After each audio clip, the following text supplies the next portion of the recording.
Brexiteer Rupert Lowe has taken a swipe at Emmanuel Macron over his stance on post-Brexit fishing rights. The French president has vowed to continue taking a tough line in trade negotiations and protect his country's fishing industry. His European Affairs Minister Clement Beaune said a trade deal was still possible but not at any cost. Mr Lowe, a former Brexit Party MEP, said Britain fishermen needed the government's support and praised UK negotiator David Frost for defending their interests. He tweeted, "Not surprised at all to see the French government are upset with our fishing demands. David Frost, if Macron is unhappy, you're probably doing something right. It should be our government's job to stand up for British fishermen.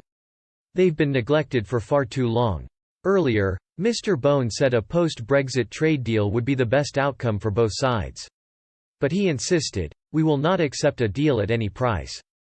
Better no deal at all than a bad deal."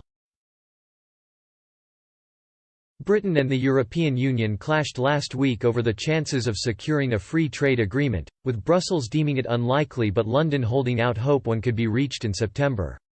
France is one of the coastal states that has pushed hardest for EU fishermen to keep the right to fish in British waters after the Brexit transition period expires at the end of this year. Mr Beaune, a self-described Anglophile who has advised Mr Macron on Brexit negotiations since the 2016 referendum, said France would be intransigent on fishing and would not be intimidated by Britain in the negotiation game.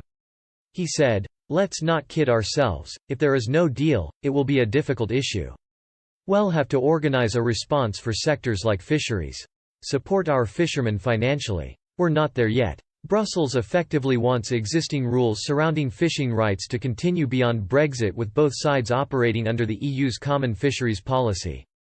But the UK government is keen to avoid such a scenario and instead wants annual negotiations over access to British waters. The UK has long criticised the EU's rules on fishing, which means EU-based fleets secure about 8 times as much fish in UK waters as British fishermen do in EU waters.